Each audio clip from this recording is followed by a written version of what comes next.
Hello, everyone, and welcome to a very special episode. Those of you who have listened know that my seventh season already ended earlier this month, but I got an arc of a rom-com and I was really excited about it. From the first chapter, I really liked it and really identified with the main character. And so I was really excited to ask this author to be a guest on my podcast and talk all about the book, which comes out today. Please welcome the author of Cover Story, and I have the image of it here, which comes out March 25th today, Celia Laskey. Thank you so much for being here. Thank you for having me. I'm really excited about this. Same. Now, I have to say, this is a rom-com. We were kind of talking about it before we started recording. Can you give us a synopsis of the story, and then we'll talk about it a little? A little. Yeah, so it is about Allie, who is an extremely anxious publicist, and she's tasked with keeping an up-and-coming starlet in the closet, which is part of her job as a celebrity publicist. But then, what do you know? She ends up falling for the starlet that she's supposed to be keeping in the closet. Mhm. And I will say, when I read the synopsis before I actually started reading the book, I I read it in the synopsis, but it didn't occur to me until I started reading the book that this takes place in the early 2000s. Was that in obviously it was intentional, but was there ever a moment where this wasn't going to take place in the early 2000s? Yeah, actually, when we were initially trying to sell it, it was set in present day. Okay. Because something that not a lot of people are familiar with is that a lot of A-list celebrities are still super closeted today. Like there are so many celebrities that are still in the closet. Yeah. And so we were like fighting against this misperception when we were Okay. trying to sell it. All the editors just kept saying, well, no one's closeted anymore. No one's closeted anymore. And instead of me like bursting into flames, Mm-hmm. I was like, okay, well, what if we set it in the past so that it's a little bit more believable? Yeah. And then 2005 actually ended up being like the perfect amalgamation of all these different things happening. It was like right around the time when publicity became a little bit more unmanageable because all of these celebrity blogs had started sprouting up. People Yeah. just got cameras on their cell phones, so they were sort of like acting like paparazzi themselves. Mm-hmm. So it was really a very interesting time to try to like control someone's image when there were all of these new things happening. Yeah. And it would have been different if it had been today too, just from a publicity standpoint with, Instagram, TikTok, all of those things and easy pictures and videos being taken and everything. But yeah, I wondered how much of the Allie's job as a publicist and the things that you wrote in there were real and those what research went into that. And I really enjoyed the fact that you kind of scratched out or blacked out different celebrity names, whether they're Mm. real or not as you're writing them. Can you give us an idea of kind of the research that went into this and also where this idea stemmed from? Yeah, so anyone who knows me, even the tiniest bit, knows that I'm obsessed with closeted celebrities. And it all started I want to say probably like a decade ago now when Oh, wow.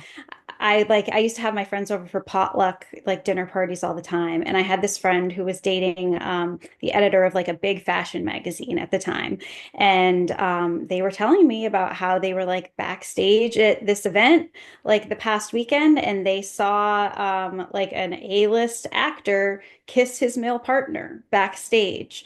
And I was like, what do you mean male partner? And they were like, oh yeah, it's just, super well known within the industry that like this is his partner, but he beards with all these people. And um, so that was like the very first time that I found out about a closeted celebrity. And it was from one of my best friends, who saw this with his own eyeballs. Mm-hmm. So it was really like irrefutable Yeah. evidence, and ever since learned that broke my brain because I don't know why before it hadn't like occurred to me that it's like it's literally impossible for the amount of Hollywood that we think is straight to be straight. Like Yes. statistically, it's impossible. But Yeah. in my brain, it hadn't clicked. And so I was like, A, very upset but like B, also very intrigued. Hmm. So this just sort of like sent me on a journey of like learning everything I can about closeted celebrities. And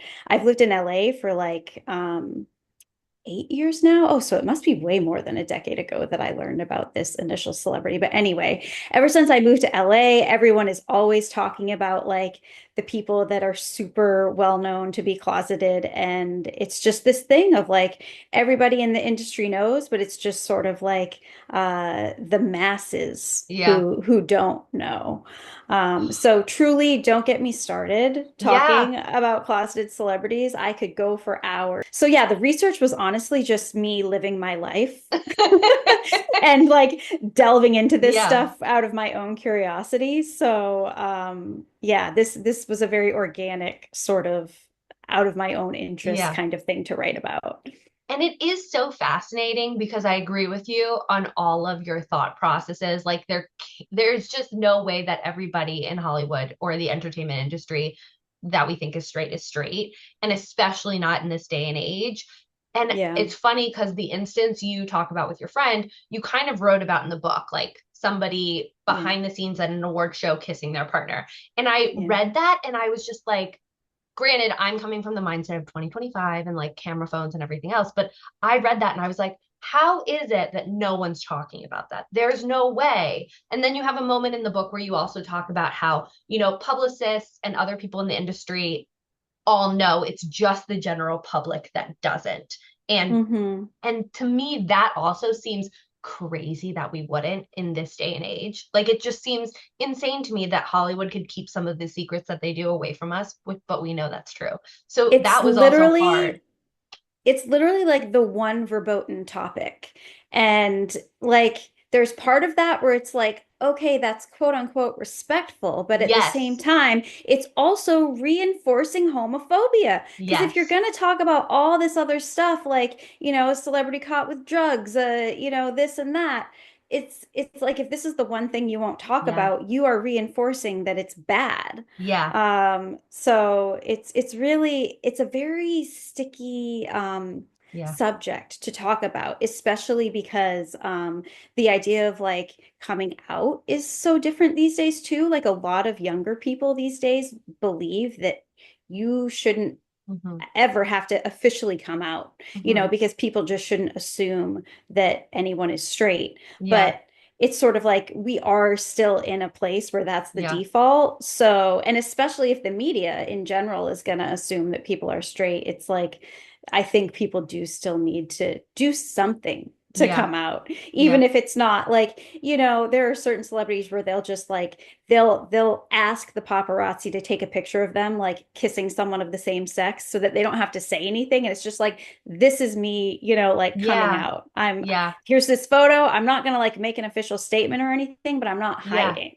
Or like walk a um red carpet and with that other person and let that moment be the but I moment. really Or liked how deep you delved into multiple different relationships within this mm, book. So whether and it's all through Allie's eyes, right? But it's like her and her new client that she then has a crush on, her and her best friend, her and her colleague, her and her dad, her and her mom, and like all mm. these, and then herself, and like coming to grips with like who she is post losing a partner and all these other things. And I think you just did such a good job of showing such a vast amount of like the human experience and human Oh, thank you. emotions. And I really liked it. I just like I really loved Allie's character, first of all. I mean, I have anxiety, so as I was reading it, I was like, this is so real. Like her falling asleep to Frasier every night because she like can't go to sleep. I've had panic attacks for the last like almost 2 years Oh, I'm now. Now they're sorry. I'm medicated, it's okay. But when I Mm. was having panic attacks, like I would put on a podcast and it would either be an episode of Normal Gossip or an episode of New Girl on like my next Netflix app. And like Yeah. that's what I would have to fall asleep to. Yeah. Because it was like the only nighttime is like the hardest. And so I Hmm. so identified with that. And I just Yeah, think that you was wrote everything taken well. directly from my real life. There was like a Yeah. period of a year where I was only falling asleep to Frasier after my cat died. I was Oh, just like sorry. so torn up, which is like, Yeah, one of the smaller deaths you can have in your life. It's not the same as like losing a partner like yeah. Allie.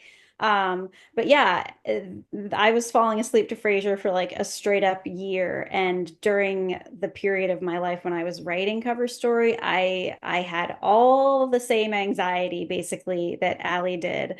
And luckily, I'm kind of like completely through it Oh, at that's this awesome. phase in my life, which is bizarre. Thanks to a little spiritual awakening that I had. But yeah, Awesome. at the time that I was writing the book, it was like I was in it, you Yeah, know? This is yeah. my first time writing a rom-com. I don't generally write them. I'm sort of a genre jumper Hmm. as a writer. Like my first book was literary fiction. It was like linked stories. My second book was sort of thrillery, but also Hmm. still like some literary roots. And this one is a rom-com. My old agent, it drove her crazy that I wouldn't just like pick a genre Yeah. and stay with it. But I think variety is the spice of life. And, I want every book to be like super different. That's how I stay interested. Do you see yourself Um, continuing to write in various genres? And if so, is there anything you kind of haven't tapped into that you want to? yeah, I think I will continue to write across genres for my career. My next book that my new agent and I are like about to try to sell is sort of like back in the literary fiction world. Okay. So that'll be interesting. And then I think my one after that could also be like classified as literary fiction, but sort of, I don't know. Are you familiar with the term upmarket? No. It's this word that they use in publishing that sort of drives me crazy Okay. because it doesn't actually like mean anything. It basically just means like a book that has a hook that is compelling for a lot of readers. So it's sort of like it can it Oh. can be like a literary fiction book writing style wise, but the idea might make more people pick it up than they otherwise would have. So they call it like upmarket. Is your definition of happiness, and what are some of the little things that make you happy? Well, this answer has changed a lot Mm, over the course of even like the last couple years. Full disclosure, like a year ago, my wife and I separated, and I feel mm, like that just changed me like incredibly. So I feel like the person that I was even a year ago is just completely different. Like I probably a year ago would have said that happiness is like, my wife mhm. and my dog and like career achievements, and all that kind of stuff. But I feel like I went on a very internal journey this past year of like really getting to know myself. And now I would say that happiness is knowing that you don't need anything external to complete you, that like you have everything you need within yourself. So it kind of doesn't matter what's happening in the events of your life. Like as long as you sort of have Yeah. that anchor within yourself and you know yourself and you love yourself, like you're gonna be okay. So I feel Mhm. like that's what happiness means to me now is like not having to rely on anything outside of yourself, And which I would not have said that even like 6 months ago.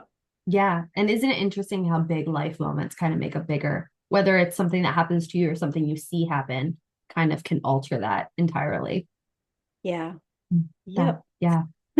And But in so, terms of like yeah. small things that make me happy, I mean, living in LA, just I feel like it's paradise here. And I know that like half of the city was on fire like very Hmm. recently. And so that, sort of throws a wrench into the whole paradise thing. Yeah. But generally, like when I'm walking around, walking my dog every day, I'm just like, the sun hits a palm frond and I'm like, it's just like it's so beautiful, like year-round Yeah. plants that you can admire. I'm a Yeah. real like plant and flower girly. Uh-huh. So like to be able to walk around and it's not like a frozen tundra, and I Hmm. can just admire all of like the bougainvillea and Yeah.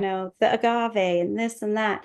It's just it makes me very So I wanted happy. to ask Uh, you, When do you feel the most like yourself? Oh, I think I feel the most like myself when I'm talking on the phone with like my childhood best friend, who is still my best friend today. Oh, that's Um, nice. Over the past year, we started talking on the phone generally like once a week or once every 2 weeks, and we'll go for like 3 hours. Wow. Um, and Wow. it's not even like we're talking about the current stuff going on in our life. We're getting into like some deep shit, you know?